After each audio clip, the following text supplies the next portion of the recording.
19. No one mentioned the fact that Sister Sorcia never returned. Her usual seat in the dining hall was quick to be disposed of, making it look like she had never even sat there. Not that anyone even appeared to notice its absence. Katherine was walking the grounds later that evening, trying to pass the time before she had to go to evening mass, when she passed the rickety fence surrounding the new graveyard. She'd never had a reason to go inside the fence before, but now she felt drawn to do so. Every nerve in her body was screaming at her to venture inside. Taking great care, she opened the gate, the metal creaking as she did so, and made her way inside. She was careful to walk along the edge of the worn path, just in case she stepped upon any of the unmarked graves by accident. She reached a row of roughly dug mounds of earth that were in varying stages of regrowth. Some had grass starting to resprout, while others were still piles of mud and stone.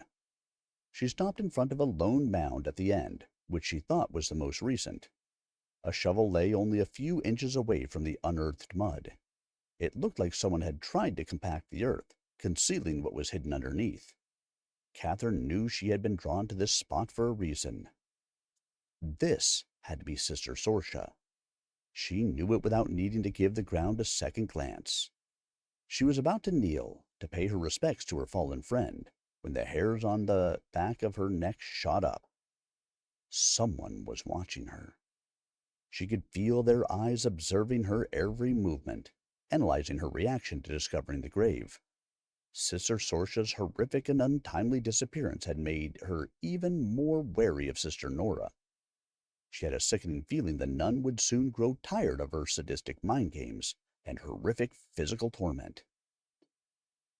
She turned on her heel, slipping on some of the lumps of mud in the process, and looked down to see if she could catch Sister Nora watching her.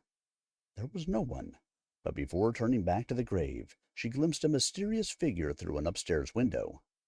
She hadn't been quick enough to catch who it was, but as she only had enemies within these walls, it could have been anyone. She took a deep breath and knelt next to the grave. Sister Nora surely couldn't stop her from saying her final goodbye.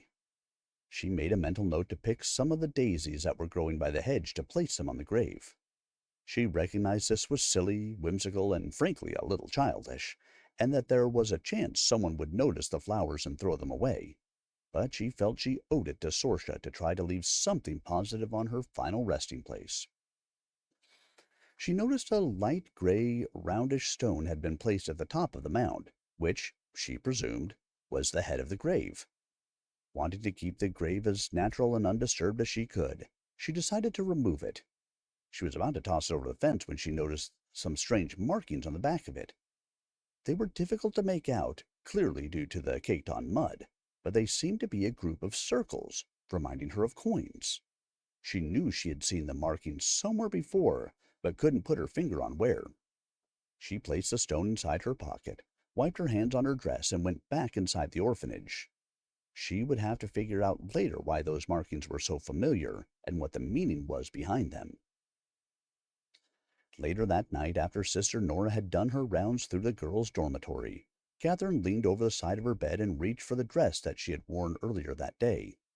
She pulled out the stone and held it towards a little sliver of light that was coming through the window. Thankfully, there was a full moon outside, so she didn't have to strain her eyes too much to see the markings. She cleaned the excess mud from it using a rag that she had stolen from the kitchen during cleanup earlier that evening. She stared at the stone for a few moments, twisting it around in her hand, trying to work out where she had seen the markings before. Strangely, she recalled a conversation she'd had with Father Michael a few weeks ago. No wonder it's so familiar, Katherine thought. His words echoed in her head, clear as day. Judas received 30 pieces of silver. Of course, it all made sense to her now. She had seen the same markings on one of the worn tapestries downstairs. She couldn't believe it had taken her so long to make the connection.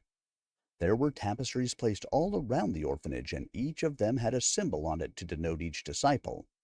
But why, out of all the symbols to place on a nun's grave, would there be a representation of Judas? And who would have put it there?